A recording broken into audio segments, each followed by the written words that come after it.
मैंने बंगाल पर मुस्लिम शासन पर एपिसोड 1 में इख्तियारुद्दीन बिन बख्तियार खलजी के शासन पर प्रकाश डाला है, जो आप लोगों ने देख लिया, सुन लिया है। आगे मैंने द्वितीय एपिसोड में 14 मुस्लिम शासकों का यानी बंगाल के 14 मुस्लिम शासकों के शासन पर प्रकाश डाला है। अब यह तीसरा एपिसोड आपके सेवा में समर्पित हो रहा है।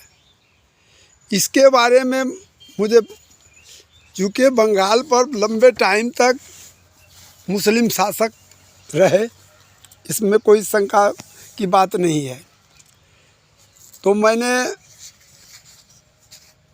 बंगाल पर जो है इख्तियारुद्दीन बिन बख्तियार खलजी से लेकर के शाह गियासुद्दीन आज़म तक का ब्यौरा प्रस्तुत 2 एपिसोडों में कर चुका हूँ। अब 16 नंबर का जो है शासक बंगाल का जो हुआ, वह सुल्तानुल सलातीन, जिसका नाम है सुल्तानुल सलातीन शमसुद्दीन भंगरा का। ये कौन था? पौत्र था। पौत्र के मानी होते हैं पोता से, बेटे का बेटा। तो सुल्तानुल सलातीन शमसुद्दीन भंगरा का पौत्र एवं शाह गियासुद्दीन का पुत्र, और सुल्तानुल सलातीन अपने पिता के मरणोपरांत 1374 में बंगाल और बिहार का शासक हुआ और पंडुआ के राज सिंहासन पर बैठा। उसने 10 वर्ष तक शासन किया। 1384 में उसकी मृत्यु हो जाती है, वो मर जाता है। उसके बाद जो है 17वां शासक बंगाल का जो हो रहा है, वो है सुल्तान शमसुद्दीन द्वितीय। ये कौन है? सुल्तानुल सलातीन के मरणोपरांत उसका अवयस्क सुपुत्र सुल्तान शमसुद्दीन द्वितीय 1384 में बिहार बंगाल का शासक हुआ। अवयस्क मतलब बालिग नहीं था, मगर खानदानी बना लिया था, तो उस बच्चे को ही सुल्तान बनाया गया, जिसका संरक्षक एवं अभिभावक राजा कंस था। राजा कंस, वो कंस नहीं, कृष्ण का मामा नहीं, ये दूसरा कंस है। और ये सनातन धर्मावलंबी थे। ये अभिभावक हुए। 1386 में नाबालिग सुल्तान शमसुद्दीन इल्तुतमिश की मृत्यु हो गई। चाहे वह जिस हिकमत अमली से उसकी बीमार हो के मरा हो, या उसका और कोई परिवार जो है उसके साथ कोई मरने की ही बात हमारे तारीख़ फरिश्ता में उपलब्ध है। मगर तो ज़हन तो राजनीतिक दृष्टिकोण से हम लोग सोचेंगे कि कोई ना कोई सत्ता के लिए लोलुपता तो सब रहता है, तो इस बात पर हम लोग को नहीं जाना है। 1386 में जब वह नाबालिग सुल्तान शमसुद्दीन द्वितीय की मृत्यु हो गई, तो अब जो है सीट खाली हो रहा है। तो उसके परिवार वालों ने खास करके सुल्तान शमसुद्दीन के माँ के इशारे पर, संकेत पर, राजा कंस बंगाल का 18वां राजा बनता है। तो देखिए उसके बारे में इतिहास क्या लिख रहा है। सुल्तान शमसुद्दीन द्वितीय की मृत्यु के तदुपरांत 1386 में राजा कंस बंगाल और बिहार का शासक बना उसने 7 वर्ष तक शासन किया और 1393 ईस्वी में उसकी मृत्यु हो गई। राजा कंस की जो है मृत्यु हो जाती है। उसके मरणोपरांत राजा कंस का सुपुत्र, यानी राजा कंस के मरणोपरांत उसका सुपुत्र जीतमल उर्फ जादो, उसका क्या नाम था उसके कंस के बेटा का? जीतमल उर्फ, दुलार से उसको उर्फी नाम जो था, असल नाम तो जीतमल था और पुकारे जाते थे जादो मल के नाम से। तो कंस के मरणोपरांत उसका सुपुत्र जीतमल उर्फ जादो 1393 में पंडुआ की राजगद्दी पर बैठा। राजगद्दी पर बैठते ही उसने इस्लाम धर्म अंगीकार कर लिया तथा उसने अपना इस्लामी नाम जलालुद्दीन रखा। अब यहाँ देखिए उस पर कोई दबाव नहीं था, वह स्वतंत्र था, मगर उसने इस्लाम धर्म अंगीकार कर लिया तथा उसने अपना इस्लामी नाम जलालुद्दीन रखा। उसने 7 वर्ष तक शासन किया। 1400 ईस्वी में उसकी मृत्यु हो गई। उसकी भी 7 वर्ष शासन करने के बाद उसकी मृत्यु कब होती है? 1400 ईस्वी में। अब जो है उसके बाद देखिए बंगाल की गद्दी पर कौन बैठता है, 20वां सुल्तान कौन बन रहा है, इस पर ध्यान दीजिएगा।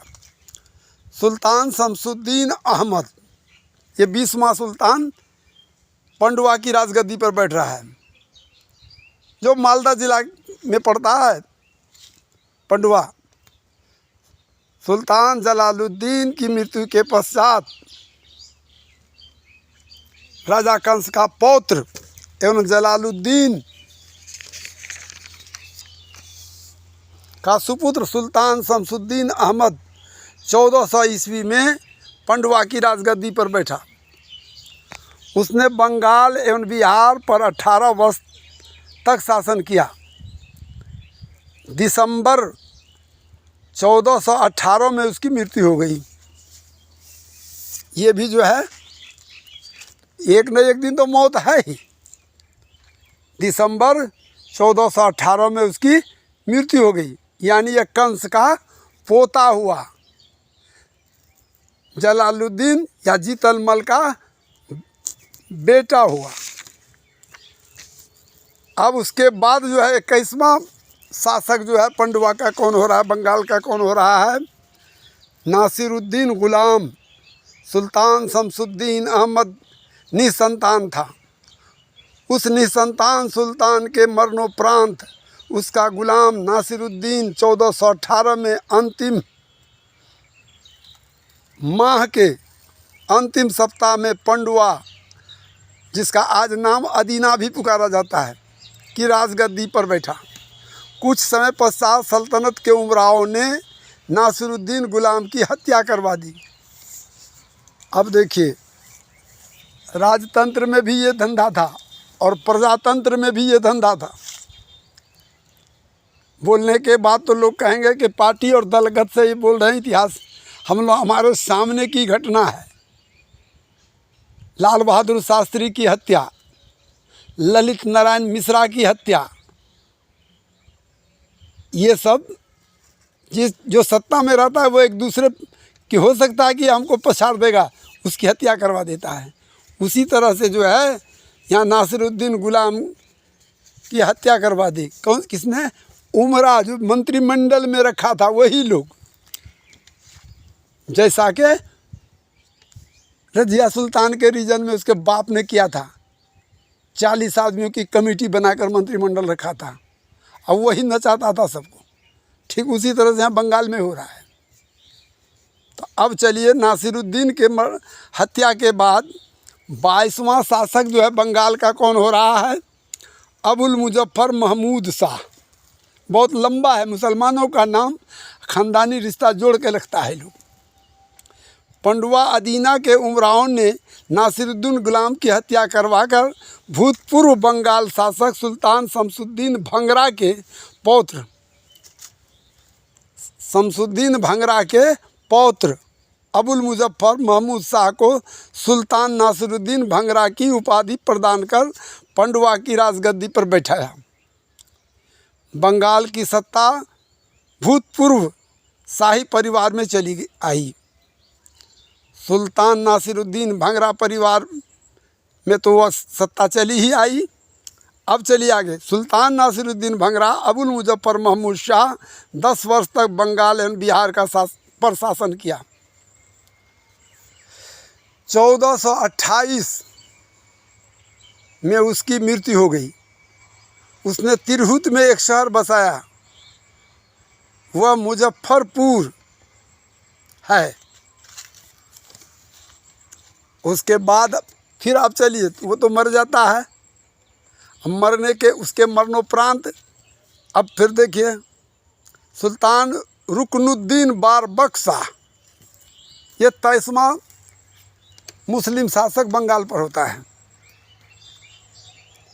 सुल्तान नासिरुद्दीन भंगरा के मरणोपरांत उसका सुपुत्र सुल्तान रुकनुद्दीन उर्फ बारबक्श शाह 1428 ईस्वी में बंगाल में बिहार की संयुक्त राजधानी की राजगद्दी पंडवा पर विराजमान हुआ।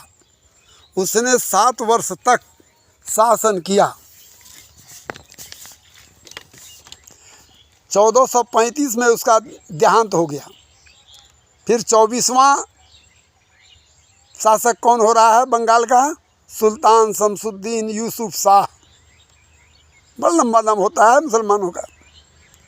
सुल्तान रुकनुद्दीन बारबक्श शाह के मरणोपरांत उसका सुपुत्र यूसुफ शाह सुल्तान शमसुद्दीन की उपाधि धारण कर 1435 में बंगाल में बिहार का शासक हुआ। सुल्तान शमसुद्दीन यूसुफ का शासन काल 8 वर्ष का था।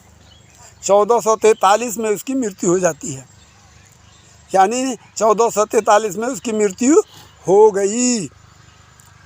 उसके बाद 25वां बंगाल का शासक देखिए कौन हो रहा है।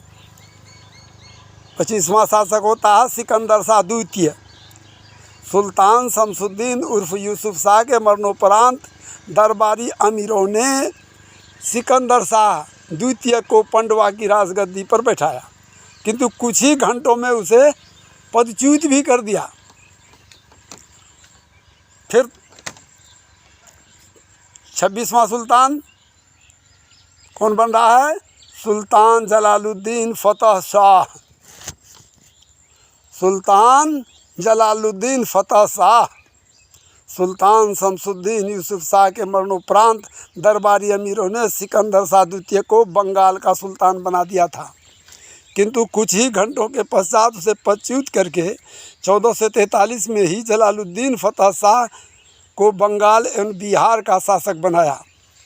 1450 ईस्वी को ख्वाजा सिराओं के सरदार बारबक्श शाह द्वितीय ने अपने स्वामी जलालुद्दीन फतह शाह की हत्या कर दी। अब देखिए सत्ता के लिए मारपीट दंगा फसाद जारी है। 27वां शासक बंगाल का हो रहा है बारबक्श शाह द्वितीय। बारबक्श शाह द्वितीय ख्वाजा सिराओं के सरदार बारबक्श शाह द्वितीय ने अपने मालिक सुल्तान जलालुद्दीन फतह शाह की हत्या कर बंगाल की संयुक्त राजधानी पंडवा यानी अदीना की राजगद्दी प्राप्त की। 8 महीना तक ही बारबक्श शाह जो है 8 महीना तक ही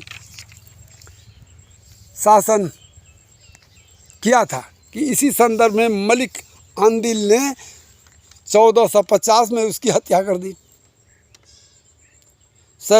उसके बाद 28वां शासक जो हो रहा है बंगाल का सैफुद्दीन फिरोज शाह। मलिक आंदिल हबशी अफ्रीकी ने 1450 में बारबक्श शाह द्वितीय की हत्या करके बिहार और बंगाल का शासक बन गया। उसने सैफुद्दीन फिरोज शाह की उपाधि धारण करके अपनी बादशाहत की घोषणा की। उसने 44 वर्ष तक शासन किया। और 1494 में उसकी स्वाभाविक मृत्यु हुई। फिर बंगाल के 29वें शासक पर ध्यान दें। नासिरुद्दीन महमूद शाह, सैफुद्दीन फिरोज शाह, मलिक अंदिल हफ्सी अफ्रीकी के मरणोपरांत उसका सुपुत्र नासिरुद्दीन महमूद शाह द्वितीय 1494 में बंगाल का शासक हुआ, किंतु यह नाम मात्र का शासक था। उसका मंत्री हबस खां ही उसका मुख्य कर्ता धर्ता था। सुल्तान नासिरुद्दीन महमूद शाह की द्वितीय और उसके मंत्री हबस खां को बदर खां हफ्सी ने मौत के घाट उतार दिया। और हबस खां जो था वो भी उसके मंत्रिमंडल में ही रहता था, और उसने हबस खां को और बादशाह सुल्तान को, दोनों को मार कर के, दोनों में बहुत गहराई रहती थी, इसको ख़त्म कर दिया। उसके बाद जो है कौन बनता है, वही शख्स बदर हफ्सी जो है, तो उसका नाम बदल जाता है, मुजफ्फर शाह के नाम से बनता है सुल्तान। सैदी बदर हफ्सी शमसुद्दीन अबू नुसरत ने नासिरुद्दीन महमूद शाह द्वितीय और हबस खां को मौत के घाट उतार कर मुजफ्फर शाह की उपाधि धारण कर बंगाल एवं बिहार का शासक बना। उसने 3 वर्ष 5 महीना शासन किया। उसका मंत्री सैयद हुसैन खां मक्की ने 1497 में उसकी हत्या कर दी। ये तो प्रमाणिक बात है कि मैं अगर डकैती करूंगा किसी के घर में तो मेरा भी कोई डकैती करने वाला होगा, मैं अगर किसी की हत्या करूंगा तो मेरा भी कोई हत्या करने वाला होगा। भलाई करेंगे तो हम भलाई पाएंगे। तो ये तो देखिए, सत्ता के लोभी लोग एक दूसरे को मार करके बंगाल, एक तो वहाँ का हिंदू राज्य को ख़त्म कर करके ये मुस्लिम शासन, तुर्की शासन लागू कर दिया था। अब अपने में भी उन लोगों को मेल नहीं है। अब 31वां सुल्तान जो बनता है बंगाल का, उसका नाम मैं बता रहा हूँ आपको, सुल्तान अलाउद्दीन।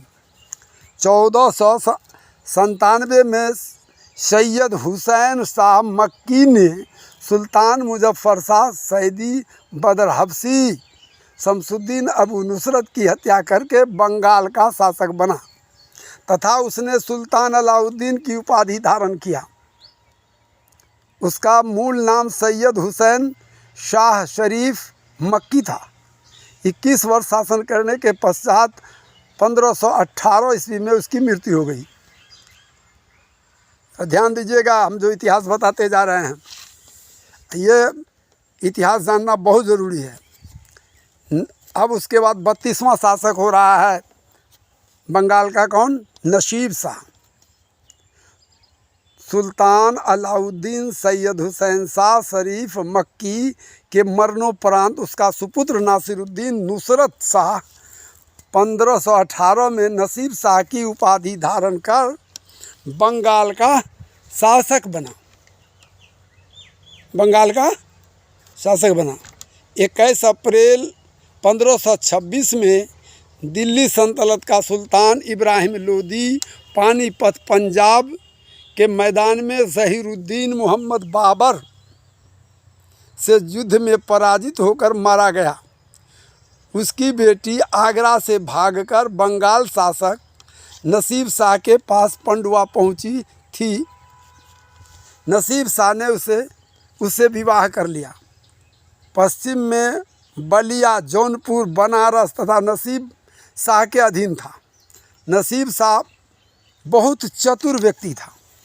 उसने अपनी चतुरता का परिचय तब दिया जब ज़हीरुद्दीन मोहम्मद बाबर भारत का सम्राट बन गया। उसने भारतीय केंद्र सरकार के सम्राट बाबर को अपनी ओर से उपहार भेजना प्रारंभ कर दिया। 1537 के अंत में शेर खां द्वारा वह सूर्यगढ़ा युद्ध में मारा गया। ये शेर खां कौन है? आप लोग जो शेर शाह पढ़ते हैं, जिसका नाम पहले फरीद खां था, वही शेर खां है। अब यहाँ उसके मरणोपरांत कौन बनता है? सुल्तान महमूद 33वां शासक होता है बंगाल का।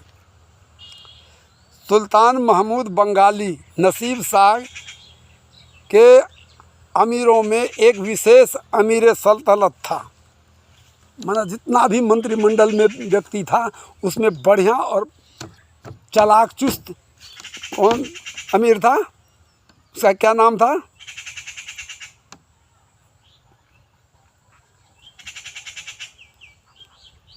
सुल्तान महमूद। और अतः उसके मरणोपरांत महमूद बंगाल का शासक बन गया। तमाम सरदारों ने, अमीरों ने मशवरा दे दिया कि आप हम लोगों से अच्छे आप हैं, आप बनिए। अब सवाल उठता है, 1538 में शेर खान ने बंगाल पर पुनः आक्रमण किया था। उसके रीजन में, किसके रीजन में? सुल्तान महमूद के रीजन में।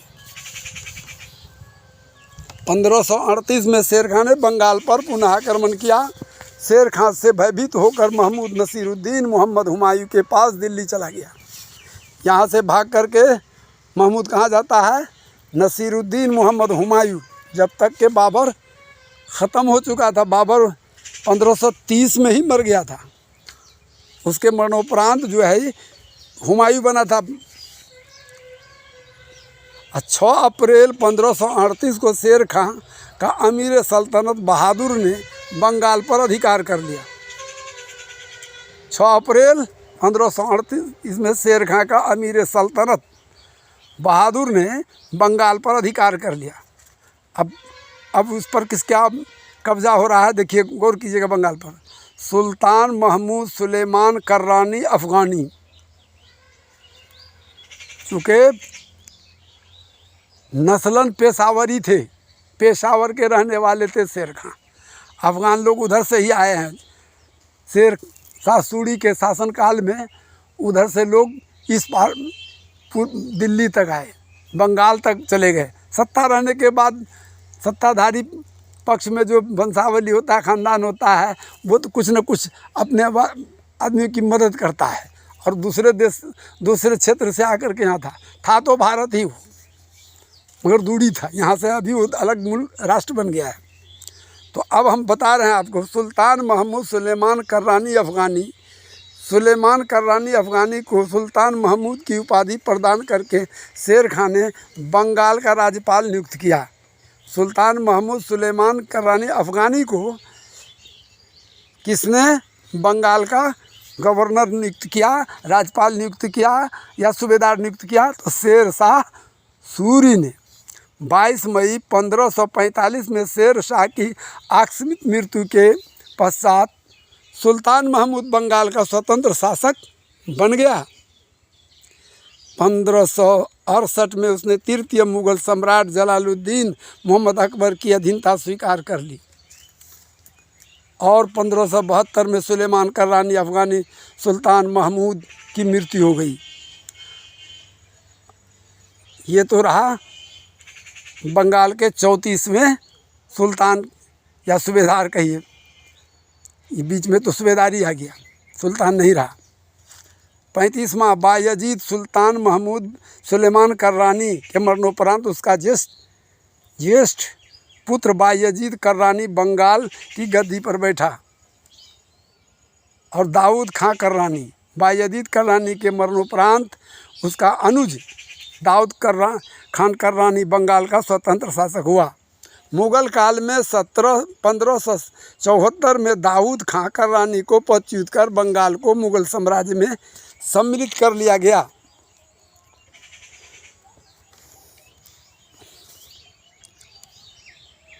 जुलाई 1576 में दाऊद खां कर्रानी मुगल सेना से युद्ध करते हुए राजमहल नामक स्थान पर मारा गया। अब बंगाल पर जो है मुगलों का खास निगाह पड़ता है। राजा मान सिंह 37 में वहाँ का सूबेदार होते हैं। अक्टूबर 1576 में बंगाल पर मुगलों का पूर्ण अधिकार हो गया। राजा मान सिंह तृतीय मुगल सम्राट जलालुद्दीन मोहम्मद अकबर द्वारा बंगाल में बिहार के संयुक्त राज्यपाल नियुक्त किए गए। अब 1590 में राजा मान सिंह ने उड़ीसा के शासक निसार खां को रण क्षेत्र में पराजित कर उड़ीसा राज्य को मुगल साम्राज्य में सम्मिलित कर उसे बंगाल प्रांत में मिला दिया। मैं और आगे बताता हूँ, गौर कीजिएगा। मुगल वंश का तृतीय सम्राट जलालुद्दीन मोहम्मद अकबर महान के मरणोपरांत 3 नवंबर 1605 को नूरुद्दीन मोहम्मद जहांगीर उर्फ सलीम भारत का सम्राट हुआ।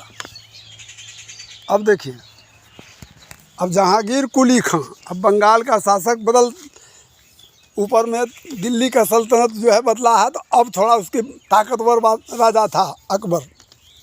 वो यहाँ तक चूँकि उसकी सेना में भारत की उच्च कोटि की जो जातियाँ थी वो सब उसके समर्थन में थी, और शिक्षा दीक्षा सब चीज़ उसी के उच्च कोटि के जातियों के पास था। निम्न कोटि को तो उच्च कोटि के भारतीयों ने तो नीचे इतना रखा था कि उसको अच्छा बुरा का तमीज़ नहीं। वो पूछता था कि मेरा यही धर्म है, तो उससे कुछ लेना देना ना, सत्ता में जाने की उसकी कोई हिम्मत नहीं होती थी।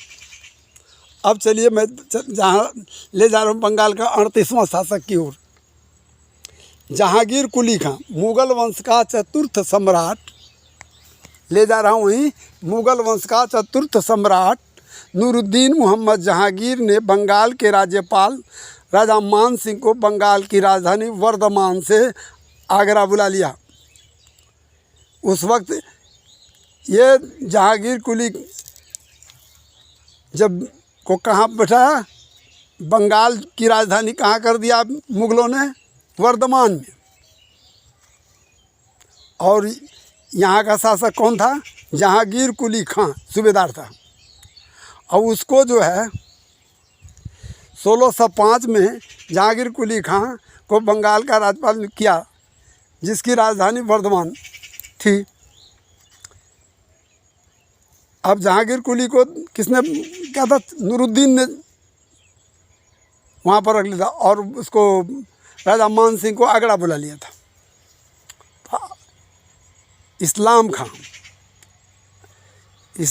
1612 में बंगाल राज्यपाल जहांगीर कुली खां के मरणोपरांत मुगल सम्राट नूरुद्दीन मोहम्मद जहांगीर ने बिहार राज्यपाल इस्लाम खां को बंगाल राज्य का पदभार सौंप दिया।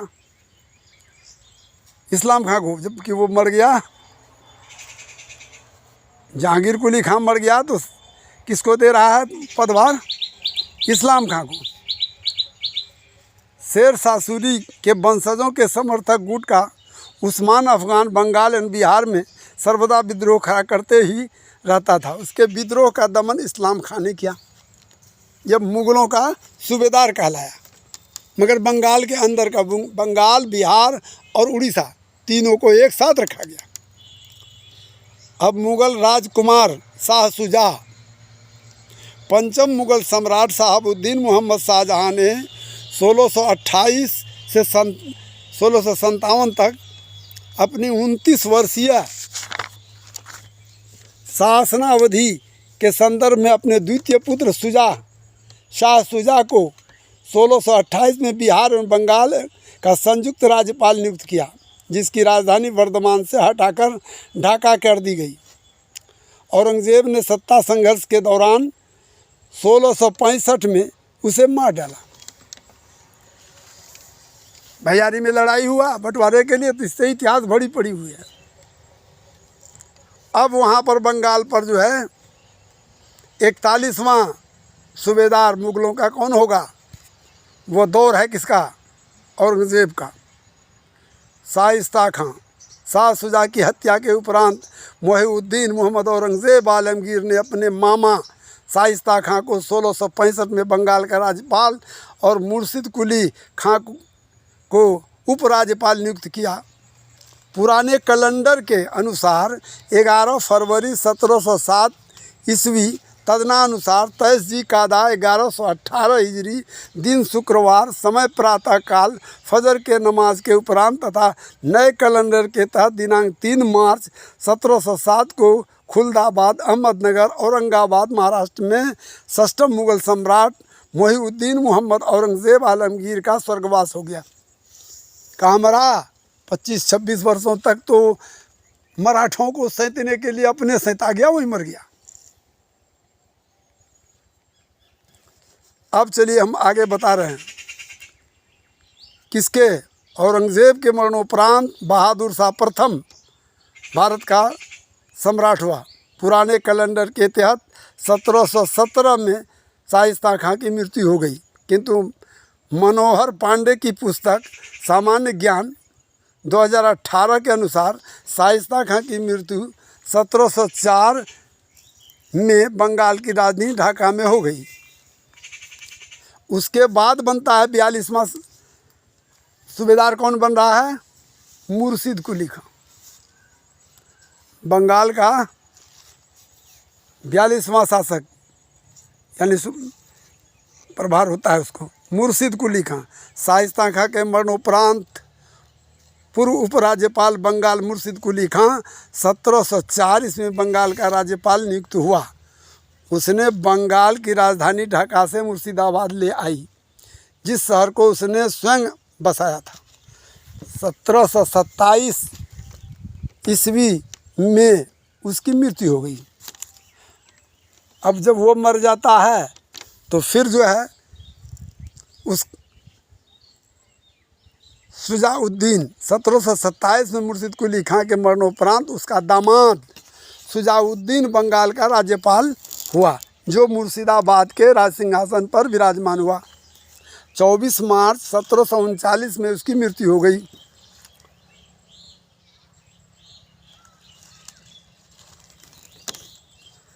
और उसके मरणोपरांत 44वां शासक जो बंगाल का हो रहा है सरफराज खां। वो कौन है? मुर्शिद कुली खां का नाती है, शुजाउद्दीन का लड़का है। तो सरफराज खां 1739 में शुजाउद्दीन का सुपुत्र सरफराज खां बंगाल का राज्यपाल और अलीवर्दी खां उपराज्यपाल नियुक्त हुआ। 1740 में बंगाल का उपराज्यपाल अलीवर्दी खां ने सरफराज के विरुद्ध विद्रोह कर दिया। उसके विद्रोह को दमन करने हेतु सरफराज खां ने सैन्य कार्रवाइयाँ की, किंतु दोनों के आपसी युद्ध में 12 मई 1740 को सरफराज खां गिरिया नामक स्थान में मारा गया, बंगाल के अंदर। अब कौन बनेगा बंगाल का शासक? एक को तो मार दिया, हेड बॉस को। अब उसके सहायक था, उप था अलीवर्दी खां। तो 45वां बनता है बंगाल का चलाने वाला कौन होता है? शासक कौन बन जाता है? अलीवर्दी खां। 12 मई 1740 को अलीवर्दी खां ने गिरिया युद्ध में सरफराज खां को मौत का घाट उतारकर बंगाल का स्वतंत्र शासक बन गया। उसने 15 वर्ष 10 महीना 27 दिन बंगाल पर शासन किया। 10 अप्रैल 1756 की मध्य रात्रि में मुर्शिदाबाद पश्चिम बंगाल में उसकी मृत्यु हो गई। अब देखिए भैया, इधर भी कुछ इसके मरणोपरांत अलीवर्दी खां के मरणोपरांत अब कौन बन रहा है? नवाब सिराजुद्दौला बंगाल का शासक बन रहा है। नवाब अलीवर्दी खां के मरणोपरांत 11 अप्रैल 1756 में उसका नाती नवाब सिराजुद्दौला बंगाल का स्वतंत्र शासक हुआ। ये कहाँ का रहने वाला था? पटना का रहने वाला था, पटना सिटी का। नवाब सिराजुद्दौला का ददिहाली जगह पटना सिटी है। अब नवाब सिराजुद्दौला बंगाल का शासक बन गया। अलीवर्दी खां का बहनोई यानी मुन्नी बेगम का पति मिर्जाफर सिराजुद्दौला का सेनापति था। उसमें उस व्यक्ति में मिर्जाफर के अंदर पदलुलुपता थी। अंग्रेज सेनापति रॉबर्ट क्लाइव। अब देखिए, अब चला अब भारत पर अंग्रेज़ों का राज आने वाला है, बंगाल पर भी। लॉर्ड क्लाइव ने उसे अपनी ओर आकृष्ट किया तथा उसे बंगाल की सत्ता का लोभ दिया। इस कारण 23 जून 1757 ईस्वी को प्लासी के मैदान में अंग्रेजी ईस्ट इंडिया कंपनी एवं नवाब सिराजुद्दौला के मध्य घमासान का युद्ध हुआ, जिसमें नवाब सिराजुद्दौला को पराजय का मुँह देखना पड़ा तथा वह गिरफ्तार हुआ। गिरफ्तार नवाब को मिर्जाफर के पुत्र मीरन के हवाले कर दिया गया और 24 जून 1757 को प्रातः मोहम्मद बेग ने उसकी हत्या कर दी। और खूसबाग कब्रिस्तान में उसे दफनाया गया, जहां उसके नाना अली वर्दी खां के वंशजों की 34 कब्रें अवस्थित थीं। उसके नाना की कब्र भी वहीं थी। अब देखिए, मिर्ज़ाफ़र ने जो है अंग्रेज़ों के साथ मिल कर के जो है अपने सुल्तान का सूबेदार के साथ कितनी बड़ी गद्दारी की। अब अंग्रेज़ इसको क्या करता है, 47वां शासक बंगाल का कौन हो रहा है, मिर्ज़ाफ़र।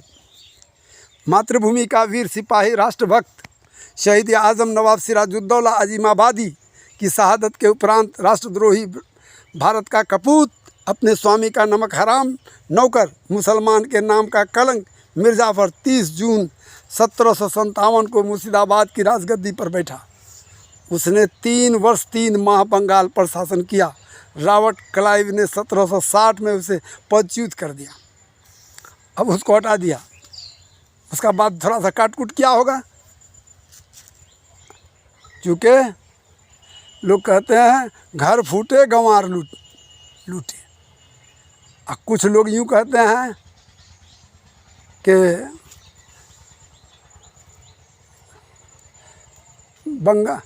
जैसे कि विभीषण के बारे में कह देते हैं कि विभीषण अगर राम की तरफ नहीं झुकता तो रावण की मृत्यु नहीं होती। तो ये सब मिसाल है। अब मिर्ज़ाफ़र के मरणोपरांत कौन बनेगा 48वां शासक बंगाल का 48वां शासक कौन बनेगा, तो अब देख लीजिए। यह है, क्लाइव ने मिर्ज़ाफ़र को पदच्युत कर उसके ज्येष्ठ पुत्र मीरन को बंगाल का नवाब बनाया।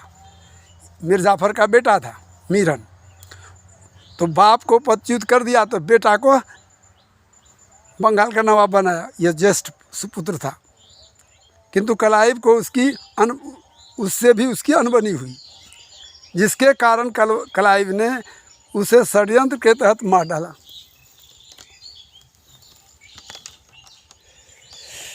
और आगे चलिए भैया, मिर्ज़ाफ़र द्वितीय बार बंगाल का नवाब बना। अगस्त 1760 में मिर्ज़ाफ़र पुनः बंगाल का नवाब हुआ। 27 सितंबर 1760 में क्लाइव द्वारा उसे पुनः पदच्युत होना पड़ा। बड़ा तेजी में झटका दिया। उसके बाद 50वां शासक बंगाल का होता है मीर कासिम। 27 सितंबर 1760 में रॉबर्ट क्लाइव ने मिर्ज़ाफ़र को पदच्युत कर उसे उसके दामाद मीर कासिम को बंगाल का नवाब बनाया, जो एक जमीर शनास एवं राष्ट्रभक्त प्रवृत्ति का व्यक्ति था। अतः उसकी क्लाइव से अनबनी हो गई। 1763 में उसने अंग्रेज़ों के विरुद्ध विद्रोह कर दिया। विद्रोह के दौरान मुर्शिदाबाद की राजगद्दी खाली पड़ गई। मिर्ज़ाफ़र तृतीय बार बंगाल का नवाब। मीर कासिम विद्रोह के दौरान मुर्शिदाबाद छोड़कर मुंगेर बिहार चला गया था। इस दौरान मिर्ज़ाफ़र पुनः बंगाल का नवाब हुआ। फरवरी 1765 में उसकी मृत्यु हो गई। उसके मरणोपरांत 52वां शासक जो है बंगाल का नवाब नजमुद्दौला होता है। मिर्ज़ाफ़र की मृत्यु के तदुपरांत रॉबर्ट क्लाइव ने फरवरी 1765 में मिर्ज़ाफ़र के द्वितीय सुपुत्र नजमुद्दौला को बंगाल का नवाब बनाया। रजा खां और क्लाइव की साजिश के तहत 1766 में नवाब नजमुद्दौला को विष खिलाकर मार दिया गया। और आगे चलिए, 53वां नवाब सैफुद्दौला। नवाब सैफुद्दौला 1766 में नवाब नजमुद्दौला को साजिश के तहत मार डालने के पश्चात 1766 में नवाब के पद पर सैफुद्दौला को बैठाया। मोहम्मद रजा खान और रॉबर्ट क्लाइव ने 1770 में इसे भी मारकर ठिकाना लगा दिया।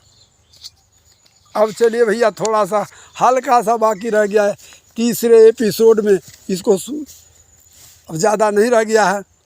नवाब मुबारकुद्दौला 54वां नवाब शासक हुआ बंगाल का। नवाब मुबारकुद्दौला 1770 में सैफुद्दौला को मारने के पश्चात क्लाइव ने मुबारकुद्दौला को बंगाल का नवाब बनाया। 5 वर्ष तक इस नाम मात्र नवाब का शासन रहा। 1775 में मुबारकुद्दौला या मुबारक अली को सत्ताच्युत कर अंग्रेज़ गवर्नर हुआ, जिसकी राजधानी कलकत्ता थी।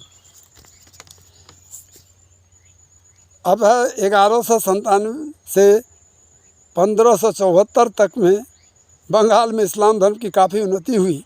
इस अवधि में बंगाल के अंतर्गत काफ़ी संख्या में मकतबे, मदरसे एवं खानकाहें स्थापित हुए तथा बहुत सी मस्जिदें निर्मित हुईं। तो भाई ये तीसरा एपिसोड हमारा पूरा हुआ। इनमें आप लोगों से आग्रह है, आप लोगों से प्रार्थना है, आग्रह है कि हमारे हौसला अफजाई के लिए, हिम्मत बढ़ाने के लिए, साहसी बनाने के लिए आप लोग जो है सब्सक्राइब करेंगे, शेयर भी करेंगे और जो इसमें बेल आइकन लगाना पड़ता है वो भी करेंगे, ताकि हमारी हौसला अफजाई हो सके। जय हिंद।